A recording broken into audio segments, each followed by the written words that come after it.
Good evening, everybody, and welcome to another Around the Ropes podcast, YouTube exclusive. Now, guys, you guys know we cover a lot about professional wrestling, but we also cover the indie scene. And the guy who's on tonight is somebody who I was lucky enough to see his first match at the Mecca several weeks ago. He had a match at Titan on Saturday, this past weekend that took him a little bit of time for them to scrape him off the ground.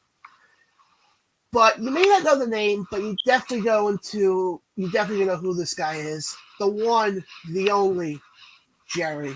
And some people know him also as Intern Jerry. But Jerry, how you doing tonight? I'm doing well, sir. How are you? Happy birthday. Thank you. Let's get to the chase. Happy birthday, man. Thank you. It's weird to think that I'm the big 3-0 now, but it's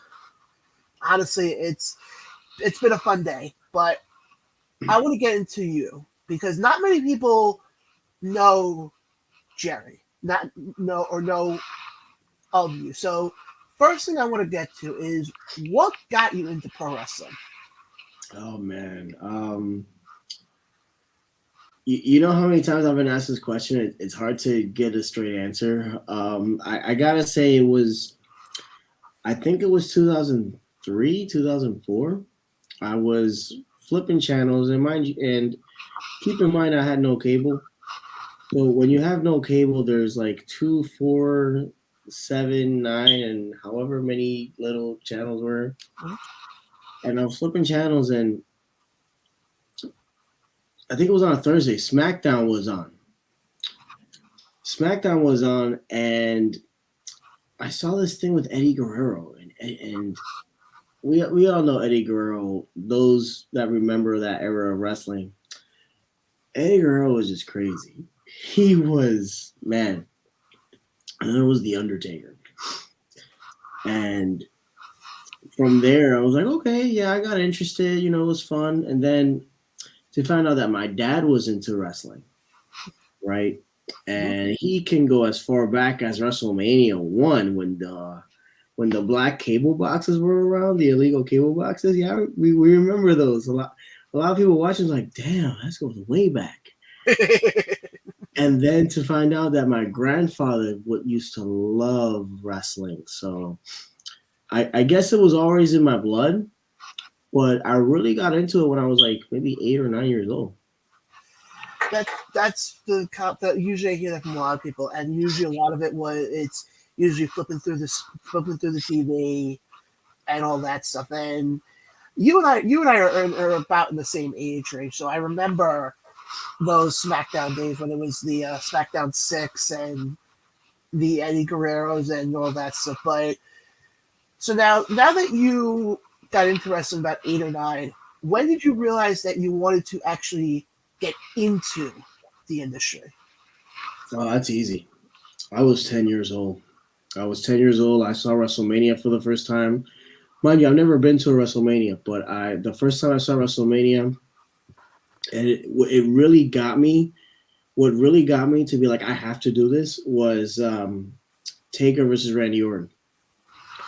It was just that aura with Taker, and then Randy Orton being that young guy, and I'm just like, I want to do this. Like, I really want to do this, and like, everybody knew I loved wrestling. Everybody at the time they thought I was obsessed with wrestling, like unnecessarily obsessed with wrestling. I'd make sure I'd watch it every Thursday or every Friday, every week. And then when I had cable, I made sure to watch Monday Night Raw. And I didn't know what YouTube was at the time, so I would, ask my dad to record it on the VHSs, and then I'd rewatch it every week. And yeah, man, it was really at 10 years old, and it got to the point where people were getting annoyed at me. They were like, dude, like, stop. Like, there's other jobs. Like, you're gonna grow out of it. So now, for the people who are watching, a VHS tape is something you would put into a VCR thing. Okay, I just want to put that out there for the people who may be watching this who have no idea what a VHS tape is. Yeah, it was a hot commodity, to say the very least. VHSs were before DVDs. way before Blu-rays and way before YouTube, obviously, before YouTube blew up. Yeah. So, But so then, where did you start training then? oh man, I started training at ECPW, which is East Coast Professional Wrestling, and I was there for a little bit. Then I went ahead and trained at a private club that, unfortunately, out of respect for my team, I can't really say. However, I was very fortunate. I was grateful to learn from this guy. Obviously, I'm letting a few too many hints out, but I was able to train with some of the best. I trained with Ray Jazz. I trained with Steve Stetson. Um, some of my favorite training matches was with Antonio Zambrano, who, Jesus fucking Christ, he's fucking talented from head to toe. Um, I've I've I've been fortunate to share training sessions with Encore Moore, who's not only someone I respect, I cherish, but he's one of those guys that he knows he's a main event guy. He looks main event, but he's one of the nicest, one of the most humblest people in the world. Um, I've been there for a number of years. Obviously, I'm looking to grow. It's like, I treat training like it's college. I treat training like it's school, obviously, because it's a school. So I've been there for a number of years, and now obviously I'm looking to go grow elsewhere. But that's for you guys to figure out, to find out on your own. So Hey, before we'll dive more into this in a second, but I think realistically, after seeing your last two matches, you have potential. You really do. I appreciate that. Oh yeah, believe me, Jerry. One thing with me and anybody who watches this show will tell you, I am brutally honest. And but now, for a lot of people, especially for me, my first time seeing you in action was actually at not BCW 6, where you had your in ring debut, but it was actually BCW 5 when you were still doing the whole ref thing, and you turned heel.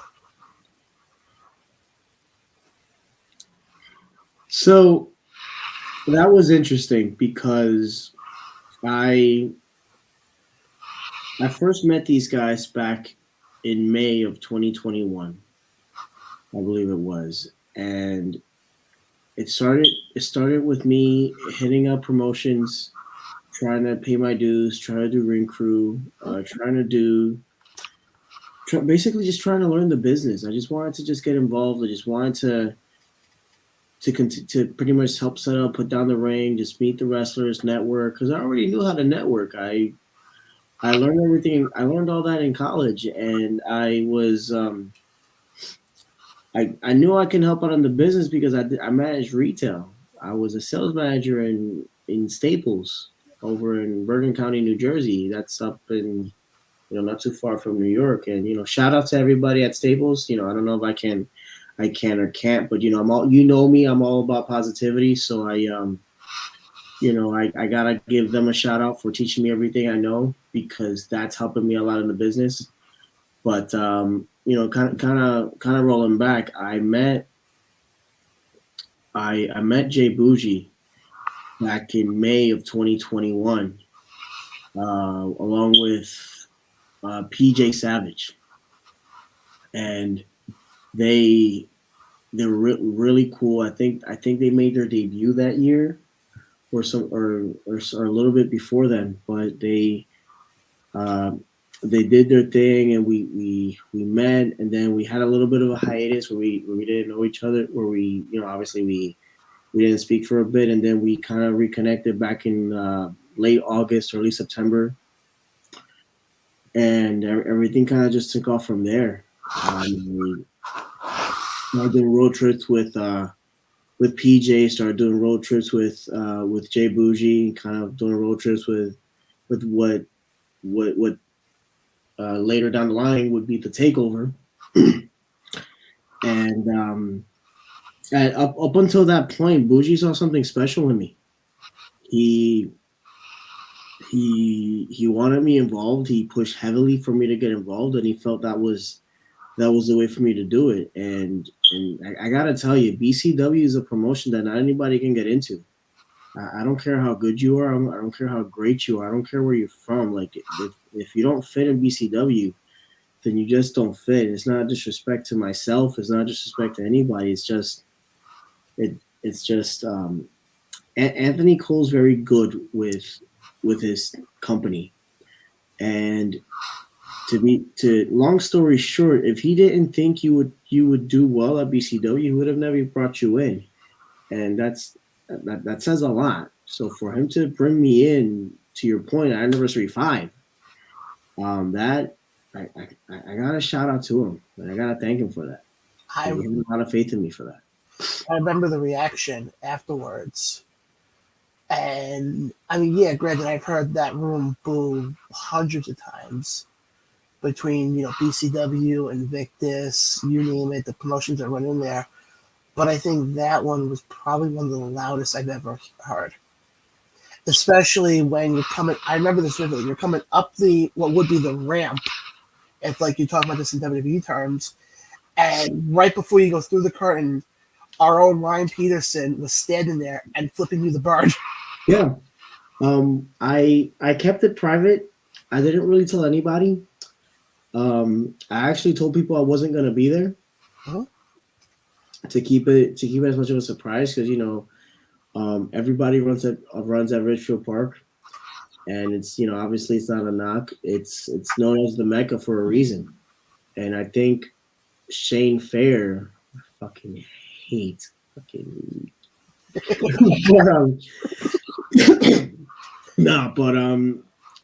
Shane Fair's a talented dude. Let's keep it real. I know I'm breaking kayfabe here, but I love that man. He's great in all directions. But Shane Fair said it best. I think it was him that said it. Ridgefield Park is the Mecca, and for me to get a reaction like that at Ridgefield Park, like there's everybody that goes to Ridgefield Park as a fan respects wrestling, respects the business. Okay, they go because they appreciate what they see, and for us to get a reaction the way that we did, I gotta say we did a good job, and we got over. Probably not in the best way because we were heels, but we got over. But you know what's funny? The one thing I learned watching wrestling is a good heel will get booed. It means you did your job. Yeah, that's true.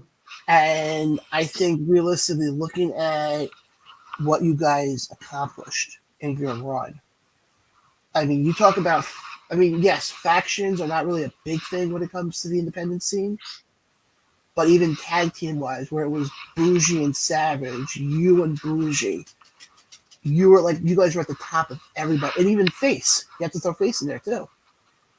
Let's not forget Jacko. Yeah, same thing.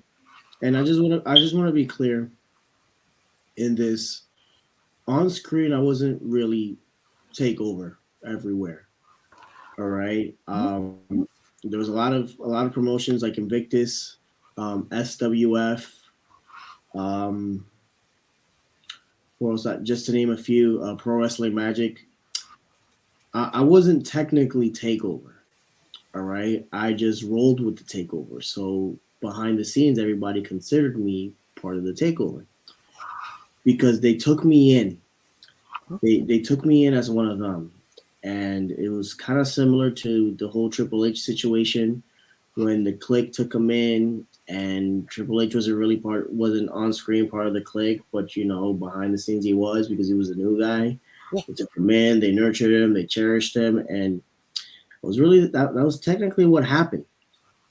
I just want to be clear, and I don't want any confusions because I know it's gonna go back, but I just want to give them that respect. The Takeover on screen was really Face, Bougie, Jay Bougie, Jacko, and PJ Savage.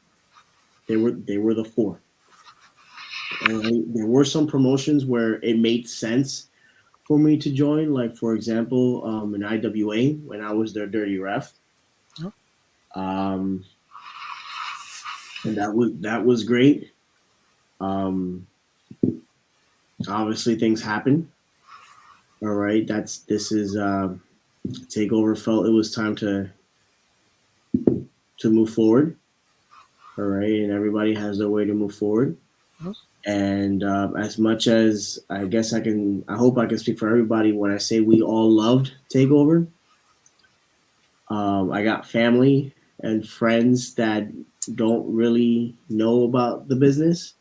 That when they saw Takeover, they fell in love, and a lot of people miss Takeover. A lot of people miss the whole entrance and Jay Bougie's singing the theme song, and Jay Bougie's really talented.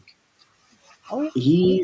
He's a jack of all trades. He not only can wrestle, he's an artist. Like, did you remember that match where he had with Khan?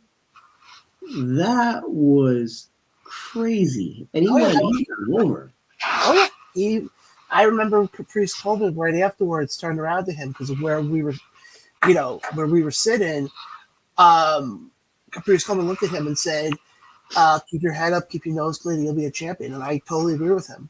I think Bougie to me is the type of guy where he comes in, he has many different forms to him. He's great in the ring. He's great on the mic. He's great at getting people to boo him. Not on the same level, but I would almost put him in the same. I'm trying to find the best way to put this. To me, where I get the similar vibes with him, with what Bougie's doing? What? Look at who currently is your AEW World Heavyweight Champion. It's the exact same thing. I can see that. I've told him that he's the Seth Rollins of the Indies because he can have a great match with anybody. Yeah, I could totally agree. And with him, it's like you said, going back to the BCW show when he went up against Khan. I was like, okay, he's going up against somebody on TV. Let's see how he does. And he really held his own. I mean, the fact that Khan basically not passed the torch, but kind of gave him that seal of approval. I was like, yeah, that. There's more to it than people think.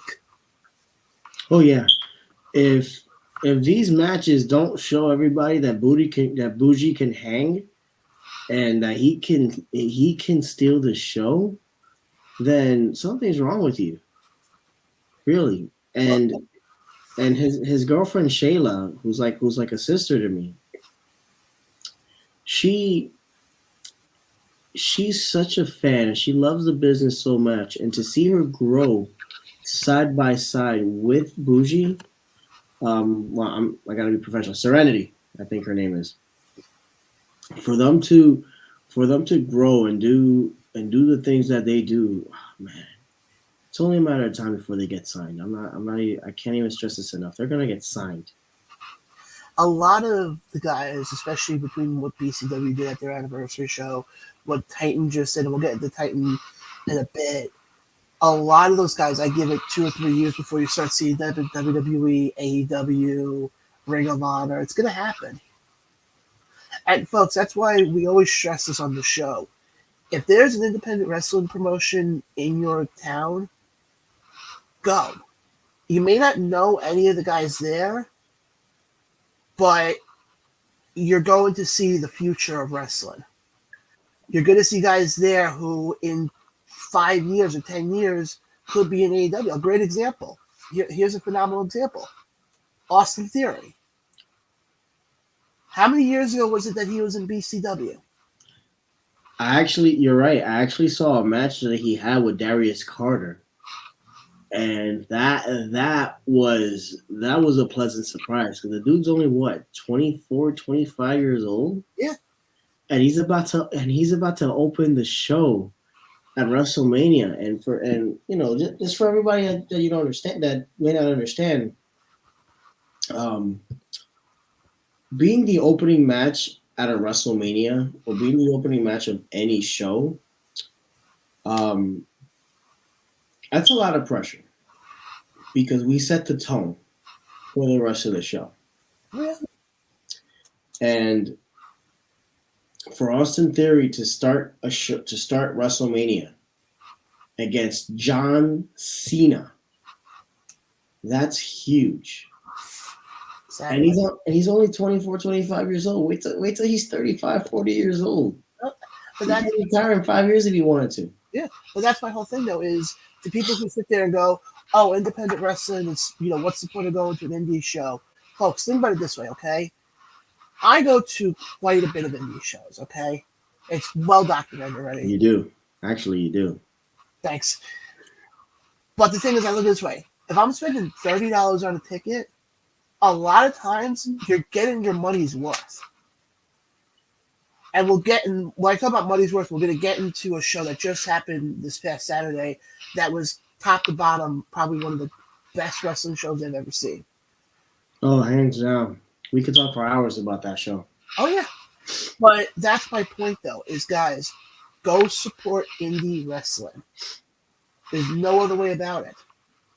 Because the guys who you may see in your local bingo halls, your local gyms, hello, could be not at this exact WrestleMania, but you get my point. But getting back to you now, I know after Takeover had their end, you kind of had a little bit of an injury bug hit you for a little bit. Yeah, yeah, that was a bit of a tough one. When Takeover split, I obviously it took a mental toll. I obviously knew what was going on, Mhm. but I had some personal stuff I needed to deal with. Mhm.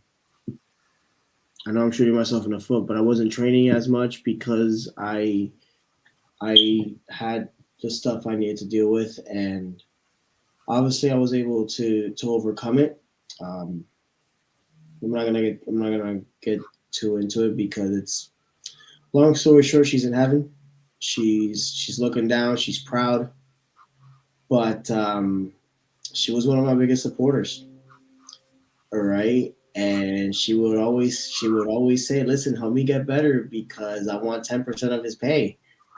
She knew I was gonna make money off of it. So, but yeah, when I was able to get the ball rolling again, I started training again. I actually I bruised my knee in training back in December. Obviously, it's wrestling. It's normal to get hurt. That that took a toll on me, more mental than physical. Um, I, I guess I didn't take it seriously, and I thought I was ready. Clearly, I wasn't. I I did my Titan show. I softened up Craig Steele at at their show in Titan show back in January, and you see big deal Craig Steele. He really is a big deal. And mind you, he's one of the nicest people in the world. I love that man. Oh man.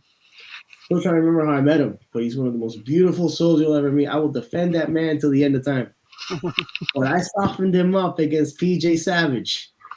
And yeah, I did that. I fast forward back in February, I actually aggravated it at a show, which was which was tough. And walking out, I had a great reaction to the point where the fans were split because everybody knew me. Everybody knew me from me. But when I got out, one half was saying "Let's go Outkast," and the other side was saying "Fuck you, Outkast." So it was an interesting night. Obviously, I got hurt, So kayfabe was broken, but I I needed to recharge physically, obviously physically. I needed to recharge mentally, which was more important. And I started rehabbing. And I guess taking my time with the rehab, and then I found out I was wrestling Mike Law about 3 weeks before the show. Oh wow. Um, and thankfully, it was just a bruise. It was nothing serious, no surgery, nothing of that nature. That's a good I thing. had to issue a statement saying that I was hurt. Obviously, didn't know how long I was going to be out because a knee injury, obviously, is no joke. And literally, maybe 3, 4 days later, I found out I was wrestling Mike Law. And being the intern, being the good intern that I wasn't going to take this lightly. Um, I did everything I could to prepare for that match. Yeah. Oh no, go ahead. Well, pretty much, I did everything I could to prepare for that match, and this man's been wrestling 20 years, and I know he has a crap ton of experience over me, but it wasn't my first rodeo, and he won the match. He was the better man, but I made sure he earned that, and I hope I speak for him, but I earned his respect. And being in the crowd that night, and well, first of all, let me get to this though. Going through the curtain with AJ. First of all, your entrance music. I was all of a sudden when your entrance music was being played, I'm like, I've heard that song, but like I couldn't put two and two together until I saw you come out. I'm going, okay, got it now. Yeah, so the point of that was to troll Mike Law because that was his old theme song. Gotcha. Well, the plan was to get everybody to think that he was coming out, and then there goes me. They're like, "Who is this guy? Like, who's this intern?" Right? And then there's Mike Law with his music, with his new music, Mhm. and I think we trolled a few people that day. Well, because I'm sitting there and I'm like, wait, I know this song, but I'm like, I'm trying to figure out because in my head I'm like, okay, I'm like, this has to have been your match. I'm like, okay, maybe they're going. But then when I saw you, and I'm like, but what was it like going through your head after everything you had been through with all the injury stuff and the stop and go to finally get out there on the anniversary show and had basically the semi-main event spot of the biggest show that BCW holds every year? I was under a lot of pressure that day. To be honest with you, I was looking back, and this wasn't just the injury. This was years. This was years of, I guess, preparation for a moment like this because, and an anniversary show. It's like the WrestleMania, all right, and that's why I treated it like it was such a big deal because that's the WrestleMania, all right, and that's why I felt I was under so much pressure because I knew I was in a must-win situation. And being right before the main event, look at all those people that have had matches right before the main event. Um, Taker, Shawn Michaels, The Rock, and Hulk Hogan. Uh, who else? I can keep on going. CM Punk versus Chris Jericho, Yep. WrestleMania 28. Like I was there, all right, and that there was a lot going through my head. I obviously had everything to prove. I still have everything to prove, and I guess I let it get to my head a little bit. I don't want to say I was cocky, but it was I felt like a kid in a candy store. To it was exciting. know it's gonna sound like I'm rambling right now, but I couldn't enjoy enough living in the moment with a veteran and be like, wow, like this is really happening. I mean, like I said this in the intro. I was one of the people in the crowd that night who saw the match, and yeah, you were going up against somebody who's a veteran in the Indies, and but you held your own. And for especially in that building, because I look this way, and I said this a couple of interviews ago to somebody.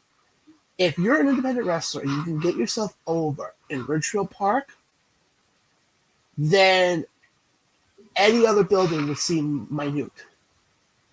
Because I equate the crowd, and this is going to sound idiotic, but you're going to get my point with this in a second. The crowd that you're going to get at Ridgefield Park is probably the toughest crowd in any company you can think of. Yeah, that's And true. you can get over with them. It's like if you're in WWE and you can get yourself over in Madison Square Garden. To me, it's the same thing. It's a much smaller version of Madison Square Garden, but it's still called the Mecca. And the fact that you were able to, you may have not gotten the win that night, but you got yourself over with the crowd, to me is nothing but success. I appreciate that. It's funny you compared Richfield Park to Madison Square Garden because I always say, listen, when I go, I'm going to Madison Square Garden, and a lot of people that don't understand, Richfield Park is Madison Square Garden of the Indies. All right, that's the place where you either show out, you show up and show out, or just like step aside. Mm-hmm. And I learned that the hard way. I've been in the business for about 2 years, almost 2 years now, about a year and a half maybe.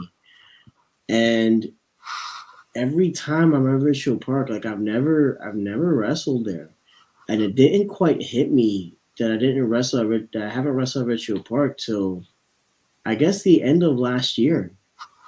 I've um I've been thinking about it. I've been talking to my crew, and I'm like, yeah, have you ever realized that I never wrestled at Richfield Park, and it's hitting everybody?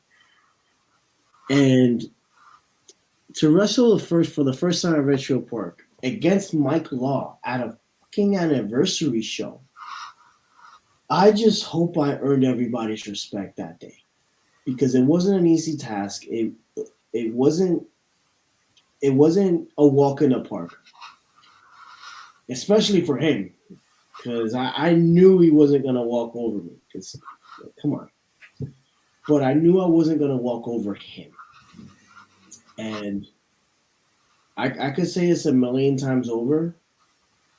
I I'm glad my first time wrestling there was as much of a success as it was.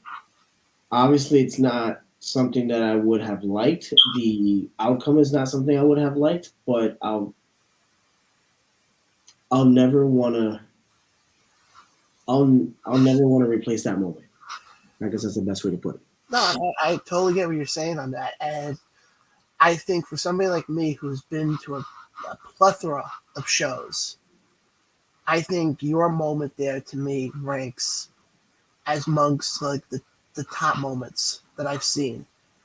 Which last thing I want to bring up with that before we move over to the stuff going on with Titan right now. When you came out of the curtain and you saw people there in the crowd who you knew, outside the wrestling stuff, did you feel that added a little bit more to it? That it was like, okay, you have people who are there to come see you. Did that add a little bit more to it? Yeah. It didn't add a little bit. It added a lot of pressure actually because there were some great matches on the card. We had Darius Carter winning the heavyweight title. We had Vicious Vicky versus Anthony Gangone. Gangone, of all people, fucking Gangone. Okay. We had Ruthless Lala. right? Obviously, Jay Bougie and Khan. Prince Nana elevated the aura of the show, and a lot of people were there to see me, and I was nervous, but for whatever reason, when I stepped out, the crowd just felt a little different, like a little.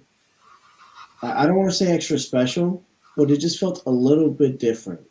Like they knew they knew of me, they knew about me, they knew me outside of wrestling, and I felt they were there to be like, all right, let's see what this kid's got.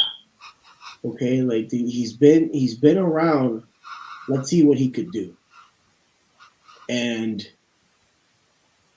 and not only that, like I had my J Outcast sweater. I had my J Outcast shirt that was that has a lot of sentimental value to me.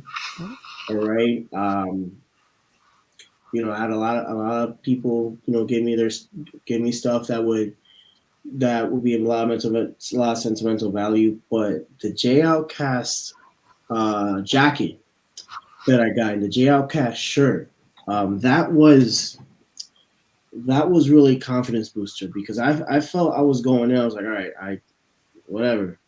And then I got that gave me that little extra boost of confidence, that little extra boost of energy, that boost of strength to get me to the ring, really.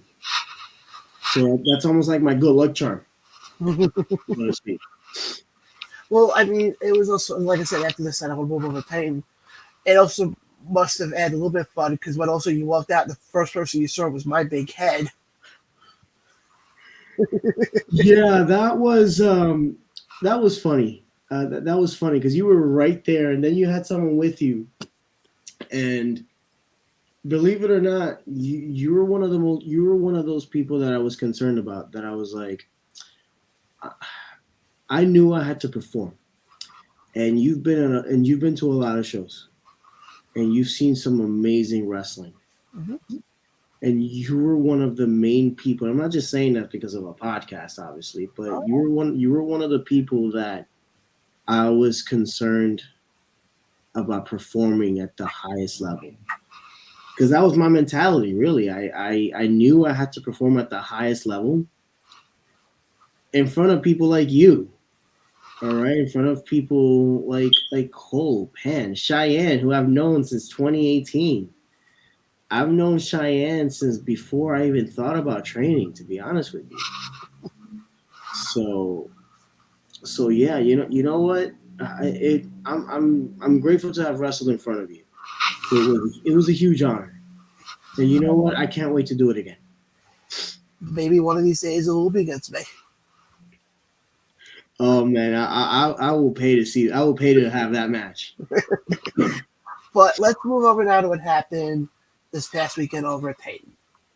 Because while in BCW you're the intern, Titan you're kind of doing a different story. You're kind of on this thing of ownership. Obviously, everybody knows it's Billy Fetsky and Charlie who run Titan. And you feel that they're not giving you the opportunity. And Saturday, you decided to come out right before the middle heavyweight title? I, I believe. I apologize. Right. I believe it was the middleweight, the light heavyweight title. Either way, I wanted the title anyway. Oh yeah. And all of a sudden you're in the ring, you're cutting this promo, and next thing all of a sudden you hear from David Adams is, Jay, you have a match. Yeah, no, that was great because I don't know who it was that spoke in his headphone. It was probably Charlie. All right, and I needed that match. I demanded that match. Like, why drive hours to go all the way to Titan shows and not wrestle? Like that's bullshit. So that's why I went into the ring in gear, I went into the ring in gear. I went ahead and said, "Listen, I'm tired of letting chances go by." And then fans saying I suck. I don't suck. You suck. All right. So no, don't fuck me. Fuck you. and it was great because Ray Kalitri came out, and I knew I kind of messed up at the office when AJ Pan was upset. And I love AJ, but I gotta show out. And then Vince Ceres came out. Yeah, then once I saw Vince come out, and mind you, Vince wasn't in gear. I'm like, okay, where are they going with this? And then all of a sudden they're like, oh yeah, you're going up against him, Vince. And I'm like, oh crap. Yep. Did all of a sudden you had that thing of, did you have that moment in your head when he made the announcement of, if there's any place I would be, it would not be right where I'm standing right now? Yeah, I had one of those. I had one of those moments where I can hear Morgan Freeman in the background saying it was at this moment where he fucked up, and I was like, "Yep, I fucked up." And this man didn't even have his gear, so I'm like, "All right, what? Okay, he's not gonna wrestle." And then I saw him jumping on the ring like he's Brock Lesnar, and I'm like, for those who don't know who Vince Ceres is, he's a gentle giant. He's legitimately one of the most beautiful souls you'll ever meet. Just don't piss him off, or he will eat you alive. And that's exactly what happened. I pissed him off, and he ate me alive. When that match started, there's this thing going on TikTok right now with videos of, and the opening caption is "dumb ways to die." Yeah, that's one of them. I just had to go through my head the entire match because I got to give you props on one thing. Yes, was it a very lopsided match? Yes, it was. But you did something that I said this on the show a lot. You sold, especially at the end when you got thrown out of the ring, and nobody saw you till after the title match was done. I think that was the best part of the match actually, because Ray Kalitri, in my opinion, gives out 5-star matches. Mm-hmm. The fact that he's not signed is a slap in the face to him. But I was dead. I was legitimately dead. Like David Adams took a picture of me and he loved it. And then when the match was over, I'm getting up and I'm like, oh crap, I won. So I got up. And mind you, I got up during intermission, like right when intermission was starting. Mm-hmm. All right, well, pretty much when the camera stopped rolling. And I made sure I told everybody that I won, that I beat Vince Ceres. Now, is that true? That's open for interpretation for a lot of people. But I even went to his son and I go, yo, I just beat your dad. And I went with my head up high and my soul 6 feet under. So I hope you learned a valuable lesson that night and don't piss him off again. yeah, I mean, I still need that opportunity for tie-in, but I can't say I won't piss him off. But if it gets me noticed, then it's nice knowing me, I guess. Well, here's the way I look at it, okay? They didn't need a spatula to scrape you off the floor, so at least you were okay in that area. Yeah, and I'm not a small dude either. No, you're not. I'm not a small dude either. So shout out to Mittens for walking me over. But I mean, I give you props on that. But now you bring up, we're talking about Titan right now, and like I said before, you pushing for this whole thing about getting that match. So can you explain to the listeners about this petition now that you put out earlier today? All right, so Saturday after my match, impromptu match that I didn't even get paid for, by the way, because I'm not part of Titan. So a few kids came up to me, and they were pretty much making fun of me for getting beat up by Vince Ceres. And obviously, I can't. Santa is real for all you young listeners. Wrestling is real for all you young listeners. Young listeners. Um, and I was like, no, I beat Vince Ceres, but I want another match. All right, I'm tired. I'm tired of like not getting these opportunities. And then these, I think he said it best. These kids were politicking to Billy Fetsky. They're like 10 years old. They're politicking to Billy Fetsky, the owner of Titan Enterprises, to give me another match. And then he had the nerve to say that he doesn't know who I am. So I got pissed. I legitimately got pissed. And it got to the point where the kids were over. The EMTs in the back where they were doing the concession stands, they got over trying to get me a match. And Billy goes, listen, if you could get me 100 signatures, I will grant you a match. Okay. All right. I thought he was bluffing, but the kids took it seriously. There were like 3 kids. There was like 2 10 years old and 1 12-year-old girl. Yes. They took a napkin and a random printing paper from the back. And they went around during the main event, which, mind you, it's PJ Savage versus Anthony Gangone. Okay? And it was one of the best matches Titan has ever had. But you see these kids going around trying to get signatures. And they got Aaron Roxas to sign. They tricked him into signing. They got Anthony Gangone. They got AJ Pan. They convinced AJ Pan to sign this petition. They got Ray Kalitri to sign this petition. Alex Aceta, the owner of Invictus, to sign. They got Pete Rosado.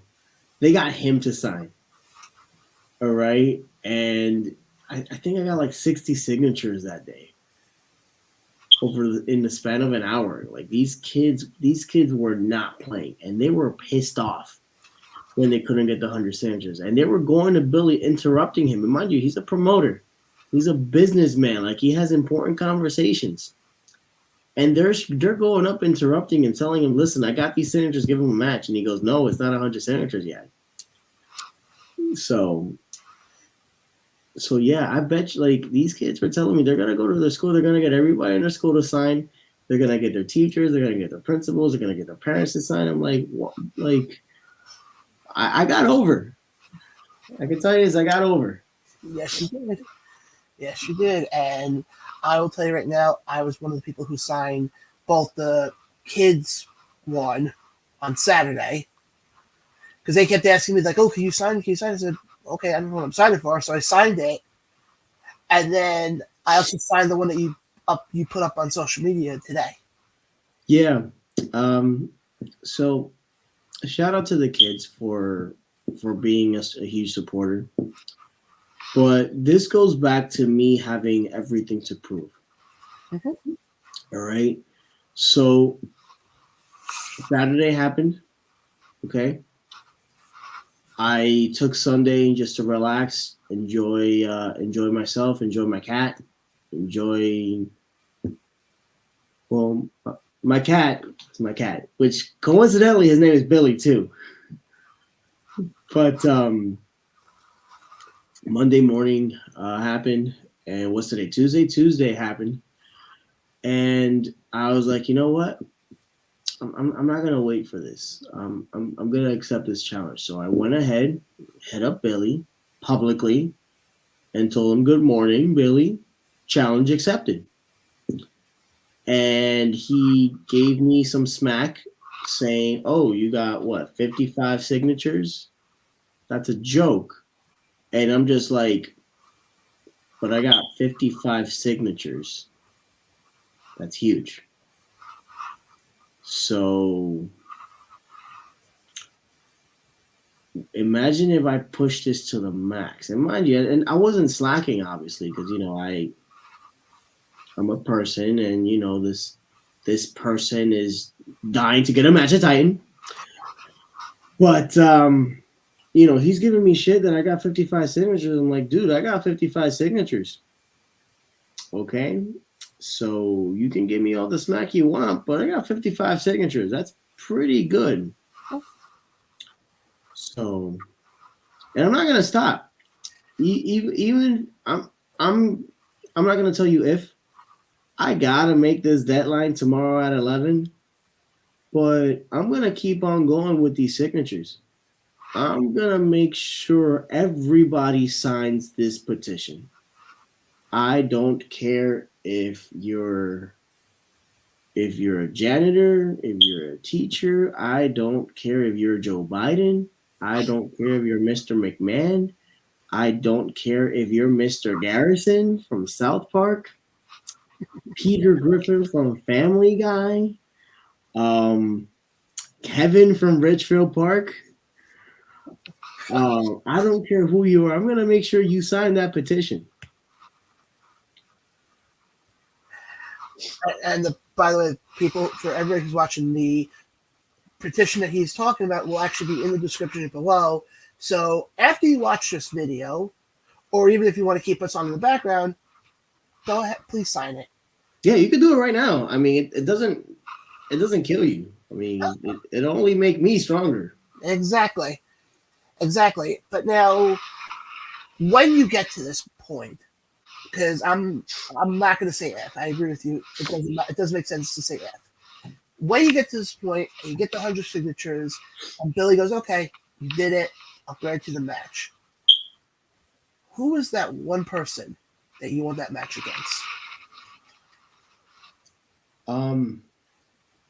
That's a tough question, to be honest with you. You go up and down that roster. Wax, Ben Castle, Steve Monster Mac. I know I'm breaking a lot of barriers saying this, but I really want to wrestle PJ Savage. And for those that know me outside of Titan and outside of wrestling, this is a shoot. PJ Savage is one of my best friends, and he's the closest thing to a brother that I have. And I hate mentioning this fucking asshole because I always tear up because how much he means to me. But I don't care how big you are, I don't care how bad you are, and to be honest with you, I don't give a fuck how much of a savage you are. I want to wrestle PJ, and whenever that happens, it's going to be pro wrestling's greatest Savage versus wrestling's Outkast.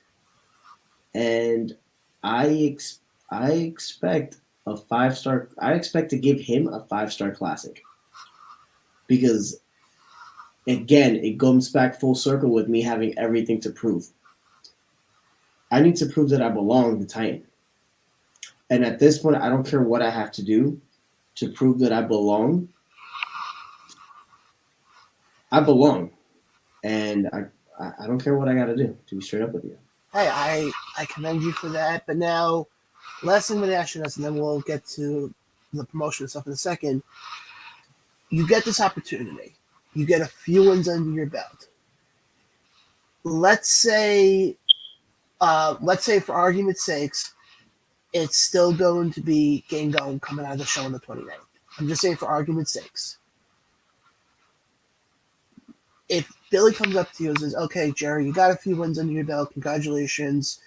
I want you to go for a title." Which title would you want to go for first? The heavyweight title.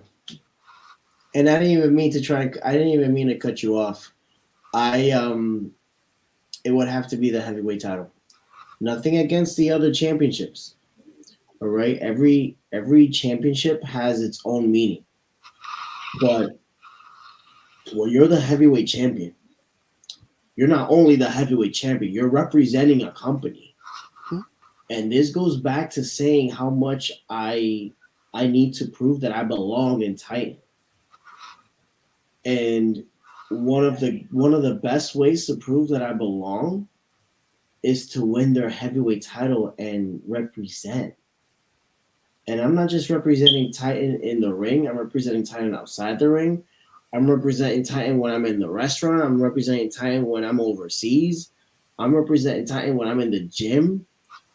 Like this is the big deal. And I'm not and am I aiming high? Yeah. Am I aiming too high? Probably. But that doesn't mean I'm gonna stop till I get to that point. And I'll say this right now as somebody who's, seen you wrestle now a couple of times. When that time comes, I hope I'm in the crowd for that one. I appreciate that. It would be a huge honor. It really would be a huge honor. Yeah, I hope I'm in the crowd for that one. Because then, obviously, we'll have you back on again. But I hope when you do win the belt, that, you'll come to us first. I can make that promise. I can make that work. But again, now, guys, I'll stress this one more time. Please sign the petition. Get him a match at Titan. He deserves it. I said this before. I'm not just saying this because he's on right now, but 2023, I think, is going to be a big year for a lot of independent stars, especially in New York and New Jersey. And he's one of them. That's huge. That's huge. It will be a big year. I see a lot of big things. I feel the pressure already. We're only a couple months in, and I'm not wishing anything. I'm not hoping anything. I'm under the expectation that this is going to be a big year, and I'm winning gold this year. I've said it, and I will continue saying it. Jerry, the intern, Jay Outkast, Jerry Melendez, however you want to see me, this asshole is gonna win gold. And if you want to stop me, you gotta kill me. I commend you for it. Damn well, I'm proud of what you've done. I can't wait to see what your future holds. Now, before we let you go, though, do you have anything you'd like to promote as far as upcoming shows that you have? Yeah, I got a few shows, but before I do that, I want to give a shout out to you. All right, I've known you for a number of years now. I've met you over at Ace Pro Wrestling at some of the shows there. Yeah. A lot of fun. I know I bust your chops a lot, but I just want to be clear that I appreciate you. You're a good guy. You're big 3-0. I know it's a big deal. It's a big deal to me being your friend. But I appreciate sharing the love of the business with you. I just want to take this moment to just focus on you. Shout out to you. All right, happy birthday. All right. Yeah. Now going back to shows, we got IWA Mayhem, April 22nd. I'm sorry. Obviously, we got the Titan shows. We got Next Level on the 29th. Titan has another show in May. There's going to be some shows going on that I will promote on my Instagram. The last _Outkast. My Facebook, Jerry Melendez. I know it's pretty basic. I'm sorry. And Pro Wrestling Magic. I think you're gonna know where I'm going with this, but consider this my first official statement. I will at some point challenge Steve off at Pro Wrestling Magic. And I promise you, I will beat Steve off for the Dark Arts Championship. And he will see it coming. Guys, you heard it first right here. You heard it first right here. But again, Jerry, thank you so much for hopping on today. It was blessed getting a chance to talk to you and getting a chance to actually do this. And believe me, folks, this isn't the last time you're going to be seeing Jerry on this show. I appreciate it. Thank you for the opportunity. It really means a lot. Thank you. Oh, absolutely. And for Jerry, I'm John. This has been Around the Ropes, YouTube exclusive, and we'll catch you guys on the next one.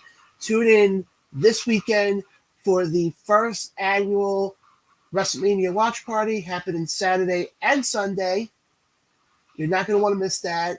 And then stay tuned to our social medias for when we will make our official return to our weekly shows. But until then, hang in there.